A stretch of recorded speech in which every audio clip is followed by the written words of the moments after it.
पहले ममता बनर्जी और अब शरद पवार। मनमोहन सरकार के इन दोनों अहम सहयोगियों की नाराजगी से ये सवाल उठने लगे हैं कि क्या कांग्रेस दादागिरी करती है।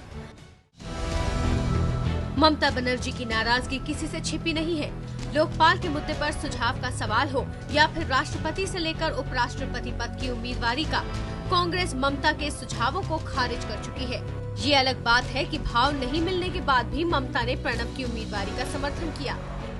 विरोधियों का साफ मानना है कि कांग्रेस सहयोगियों के साथ अच्छा बर्ताव नहीं करती।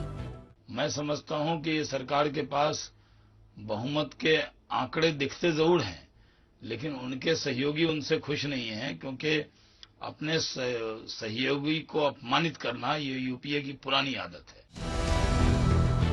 राजनीति के जानकारों की माने तो शरद पवार के साथ भी कांग्रेस ने कुछ ऐसा ही किया। अगर पवार को कैबिनेट में नंबर 2 की कुर्सी नहीं देनी थी, तो फिर प्रणब के इस्तीफे के बाद हुई कैबिनेट की पहली बैठक में पवार को पीएम के बगल में बैठाना ही नहीं चाहिए था।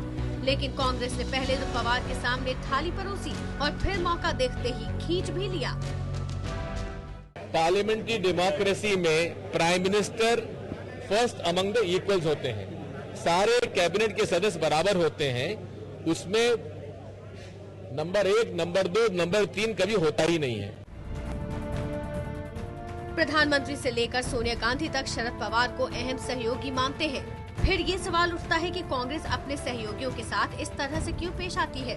क्या कांग्रेस को इस बात का गुमान है कि मुलायम और लालू अगर साथ हैं, तो इनके जाने से भी उनकी सरकार पर कोई असर नहीं पड़ेगा।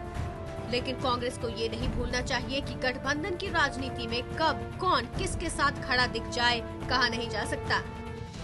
लालू और मुलायम को भी कांग्रेस एक जमाने में आंख दिखा चुकी है। फिर मामला सिर्फ दिल्ली की राजनीति का ही नहीं है। कांग्रेस को ये भी याद रखना चाहिए कि राज्यों की राजनीति में ये सभी नेता दिग्गज माने जाते हैं।